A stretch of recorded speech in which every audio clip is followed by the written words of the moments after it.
आहे की नाही मस्त असा आवाज, कुरकुरीत आणि क्रिस्पी। तर असाच हा क्रिस्पी डोसा, तोही रव्याचा आणि इन्स्टंट बरं का। तो आज ह्या रव्याच्या डोस्याची मी रेसिपी शेअर करणार आहे। खूप खूप खूप सोपा आहे, अगदी झटपट होणारा असा हा डोसा आहे। रव्याचा डोसा बनवण्यासाठी मिक्सरच्या भांड्यामध्ये मी 2 कप एवढा जाड रवा घेतलेला आहे। त्यातच मी 2 कप एवढं आंबटसं दही घेतलेलं आहे। आता इथे दही साधारण आंबट हवं। आता इथे चवीनुसार मी मीठ घातलेलं आहे आणि 2 मोठे चमचे एवढे साखर घातलेली आहे। साखर इथे आपण डोशाचा कलर येण्यासाठी वापरलेला आहे। आता हे मिक्सरमध्ये बारीक असं फिरवून घ्यायचं आहे। आता इथे तुम्ही बघू शकता, अगदी गंधासारखं आपल्याला इथे बारीक वाटून घ्यायचं आहे। आता ते एका भांड्यामध्ये काढून घेतलेलं आहे।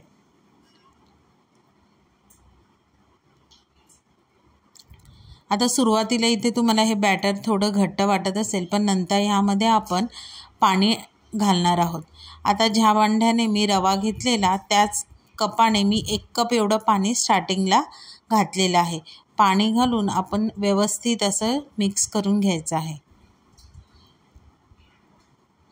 आता हे बघा, साधारण व्हिडिओत दाखवल्याप्रमाणे आपली ही कन्सिस्टन्सी असली पाहिजे। आता हे सुरुवातीला तुम्हाला पातळ वाटत असेल, पण आपण आता हे साईडला ठेवणार आहोत साधारण अर्ध्या तासासाठी। या अर्ध्या तासामध्ये छान असं पीठ काय होतं, घट्ट भिजून येतो, म्हणजेच रवा छान ह्यामध्ये फुलून येतो।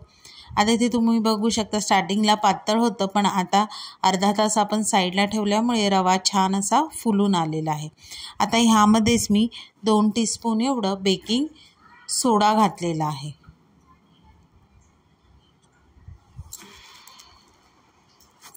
आता तो ॲक्टिवेट करण्यासाठी इथे थोडंसं पाणी वापरलेलं आहे आणि एकाच दिशेने आपण हे बॅटर आहे ते ढवळून घ्यायचं आहे। आता मी साईडला काय भिड्याचा तवा ऑलरेडी गरम करत ठेवलेला होता। आता इथे भिड्याचा तवा मी मीडियम गॅसवर कडकडीत असा गरम करून घेतलेला आहे। आता त्यावरच तेल छान असं व्यवस्थित सगळ्या बाजूने पसरून घ्यायचं आणि डोसे करायला सुरुवात करायची। आता इथे स्टार्टिंगला मी 2 चमचे एवढे डोस्याचं बॅटर घातलं आहे आणि एकाच दिशेने आपण गोल गोल असं पसरवत पूर्ण तव्याभर मी डोसा इथे पसरवून घेतलेला आहे।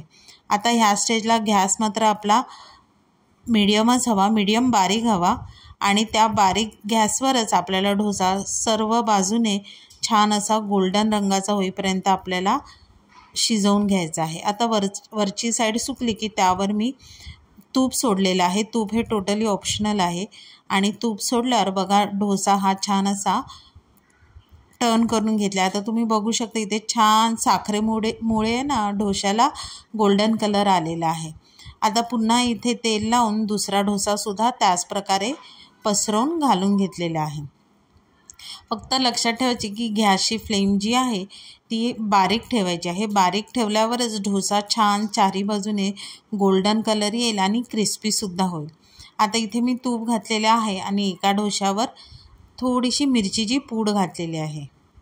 तुम्हाला हवं तर हे सुद्धा तुम्ही स्किप करू शकता।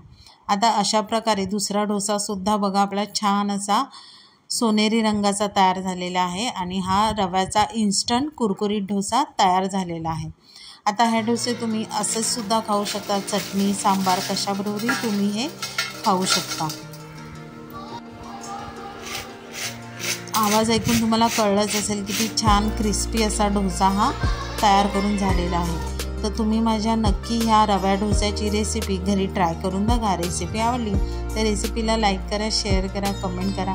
चॅनलवर नवीन असाल तर चॅनलला सबस्क्राईब करा आणि अशाच नवीन व्हिडिओच्या नोटिफिकेशनसाठी बेल आयकॉनला प्रेस करायला विसरू नका। तोपर्यंत मस्त राहा।